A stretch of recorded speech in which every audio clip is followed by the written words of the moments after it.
क्या आप भी उन 99% लोगों में हैं जो हर दिन 10 चीजें शुरू करते हैं और एक भी पूरी नहीं कर पाते? स्वामी विवेकानंद ने बताया था सफलता का 1% फॉर्मूला, जो आज के वैज्ञानिक रिसर्च से भी सही साबित हुआ है। इन 3 रियल लाइफ कहानियों के साथ जानिए कैसे। चलिए जानते हैं पहली कहानी के बारे में। पेन वाला बच्चा, एक ऐसी कहानी जो आपको रुला देगी और बदल देगी। वो पार्क, वो बच्चा और टूटा हुआ आत्मविश्वास। स्वामी विवेकानंद एक शाम कोलकाता के एक पार्क में टहल रहे थे। तभी उनकी नजर एक 10 से 12 साल के बच्चे पर पड़ी जो एक बेंच पर बैठा कॉपी में कुछ लिखने की कोशिश कर रहा था। बच्चे के चेहरे पर पसीना था, आंखों में निराशा थी और उसके आसपास फटे हुए कागजों के ढेर थे, क्योंकि वह एक संस्कृत का कठिन श्लोक लिख रहा था, लेकिन बार बार गलतियां हो जाती थीं। हर बार गलती होते ही वह पेज फाड़ देता, नया पेज निकालता और फिर से शुरू करता। 3 घंटे की मेहनत के बाद भी उसकी कॉपी खाली थी। क्या आपके साथ भी ऐसा हुआ है, जब आप पूरी कोशिश करते हैं लेकिन बार बार असफल हो जाते हैं? जब आप खुद से पूछते हैं, मैं इतना मेहनती हूँ फिर भी क्यों नहीं हो पा रहा?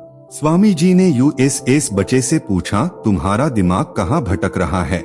बच्चे ने स्वामी जी को देखा और उनके पैर छूकर बोला, स्वामी जी, मैं इस श्लोक को सही से लिखना चाहता हूँ, लेकिन मेरा मन इधर उधर भटकता रहता है। स्वामी जी मुस्कुराए और उसके पास बैठ गए। उन्होंने पूछा, बेटा, जब तुम लिख रहे होते हो तब तुम्हारे दिमाग में क्या चल रहा होता है?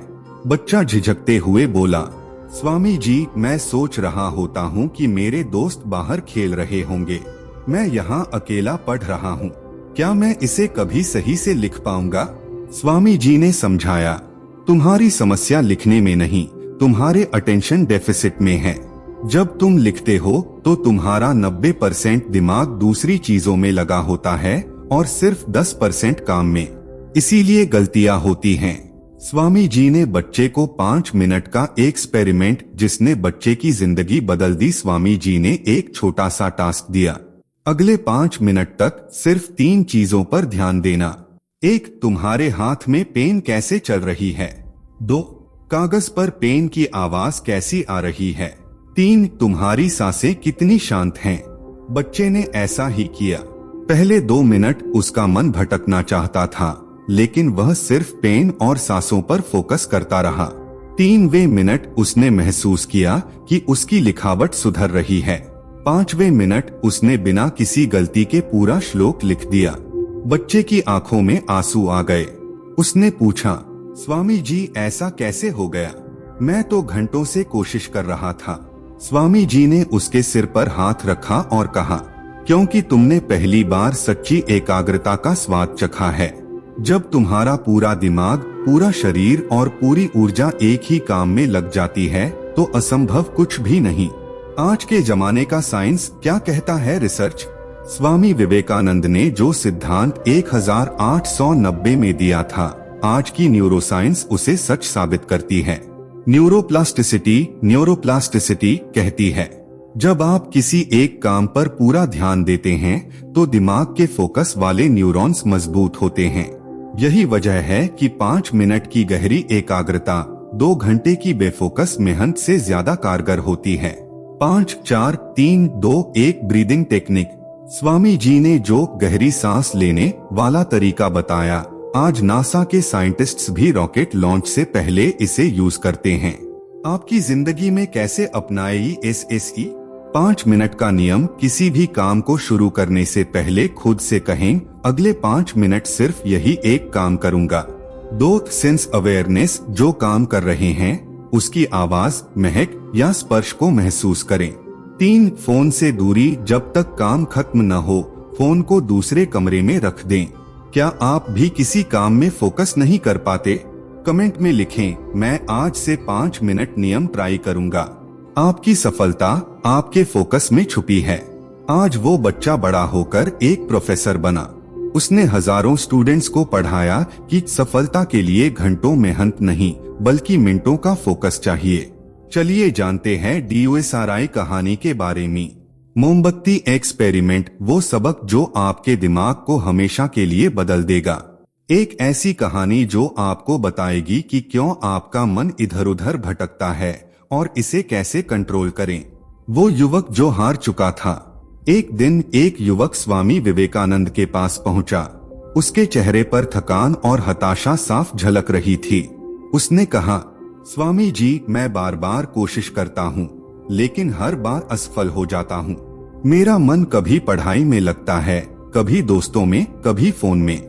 मैं क्या करूँ? स्वामी जी ने उसे एक मोमबत्ती दी और कहा, इसे जलाओ और उस पेड़ तक ले जाओ, लेकिन ध्यान रहे बुझनी नहीं चाहिए। क्या आपके साथ भी ऐसा हुआ है? जब आप कुछ करने बैठते हैं, लेकिन 5 मिनट में ही फोन उठा लेते हैं। जब आप खुद से कहते हैं आज पढ़ूंगा, लेकिन रात तक YouTube देखते रहते हैं। युवक ने मोमबत्ती जलाई और चल पड़ा, लेकिन पहली बार हल्की हवा चली, लौ बुझ गई। दूसरी बार उसने ध्यान दिया, लेकिन चलते समय ठोकर खाई, लौ बुझ गई। तीसरी बार उसने मोमबत्ती को दोनों हाथों से ढका, पर पसीने से हथेली गीली हो गई, लौ बुझ गई। थक-हार कर वह स्वामी जी के पास लौटा और बोला, स्वामी जी, यह असंभव है, हर बार कुछ न कुछ हो जाता है। स्वामी जी ने उसकी आंखों में देखा और पूछा, क्या तुमने कभी उस हवा को रोकने की कोशिश की या सिर्फ मोमबत्ती को बचाने की? युवक चुप रहा। स्वामी जी ने समझाया, तुम्हारा मन इस मोमबत्ती की लौ की तरह है और दुनिया की चीजें, फोन, दोस्त, आलस वो हवाएं हैं। जब तक तुम हवाओं को कंट्रोल नहीं करोगे, लौ बुझती रहेगी। स्वामी जी ने आगे बताया, तुम्हारा दिमाग एक मसल्स की तरह है। जैसे जिम में वेट उठाने से मसल्स मजबूत होती हैं, वैसे ही फोकस करने से दिमाग के एकाग्रता वाले न्यूरॉन्स मजबूत होते हैं। इसे न्यूरोप्लास्टिसिटी कहते हैं। साइंस बताता है, हार्वर्ड रिसर्च कहती है, जब आप 21 दिन तक किसी आदत पर फोकस करते हैं तो दिमाग उसे ऑटोमेटिक मानने लगता है। जितना ज्यादा आप मल्टीटास्किंग करते हैं, उतना ही आपका दिमाग कमजोर होता जाता है। अब बात करते हैं कि आखिर कैसे बनाएं अपने दिमाग को फोकस मशीन। स्टेप 1, हवाओं को पहचानो। अपनी डिस्ट्रैक्शंस की लिस्ट बनाएं, जैसे फोन नोटिफिकेशन, बेवजह की सोशल मीडिया स्क्रॉलिंग, बाद में करूंगा वाला आलस। स्टेप 2, 5, 4, 3, 2, 1 टेक्निक, नासा वाला तरीका। जब भी मन भटके तुरंत 5 सेकंड गहरी सांस लें। 4 चीजें देखें, जैसे किताब, पेन, टेबल, खिड़की। 3 आवाजें सुने, जैसे पंखा, सांस, बाहर की आवाज। 2 चीजें महसूस करें, जैसे कुर्सी का स्पर्श, हवा। एक बार खुद से कहें, अभी सिर्फ यही एक काम। स्टेप 3, मोमबत्ती वाला रूल। हर दिन 10 मिनट किसी एक काम को मोमबत्ती की तरह पूरे फोकस से करें। धीरे धीरे टाइम बढ़ाएं, 10 से 20 से 30 मिनट। उस युवक ने 21 दिन तक इस तरह प्रैक्टिस की। पहले हफ्ते सिर्फ 5 मिनट फोकस कर पाया, दूसरे हफ्ते 15 मिनट तक बिना फोन चेक किए पढ़ाई की, तीसरे हफ्ते उसने पहली बार 2 घंटे लगातार किताब पढ़ी। आज वह एक सफल टीचर है और हजारों स्टूडेंट्स को सिखाता है। अगर मैं कर सकता हूँ, तो तुम भी कर सकते हो। चलिए जानते हैं TISHRI कहानी के बारे में। वाटर ग्लास टेस्ट, एक ऐसा प्रयोग जो आपको सिखाएगा कि कैसे अपने विचारों को कंट्रोल करें और जिंदगी में शांति पाएं। वो युवक जिसका मन हर पल भटकता था। एक दिन एक युवक स्वामी विवेकानंद के पास पहुंचा। उसकी आंखों में बेचैनी थी और हाथों में एक टूटा हुआ आत्मविश्वास। उसने कहा, स्वामी जी, मेरा मन कभी शांत नहीं रहता। पढ़ाई करते समय परीक्षा का डर सताता है, दोस्तों के साथ होते हुए भविष्य की चिंता घेर लेती है। मैं क्या करूं?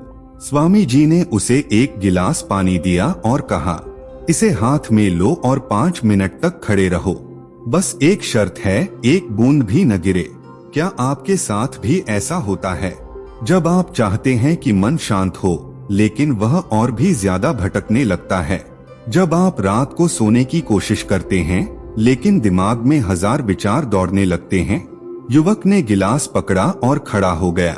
पहले 1 मिनट तक सब ठीक था, लेकिन फिर 2वें मिनट उसके हाथ में दर्द होने लगा। मन में आया क्या यह टेस्ट कभी खत्म होगा। 3वें मिनट उसने देखा कि पानी हिलने लगा है। मन में आया अगर गिर गया तो स्वामी जी नाराज होंगे। 4वें मिनट उसकी सांसें तेज हो गईं। मन में आया मैं फेल हो जाऊंगा। और फिर 5वें मिनट में गिलास से पानी गिर गया। युवक निराश होकर बोला, स्वामी जी मैं फेल हो गया, मैं इसे भी नहीं कर पाया। स्वामी जी मुस्कुराए और बोले, नहीं बेटा, तुमने आज सबसे बड़ी सीख पाली है।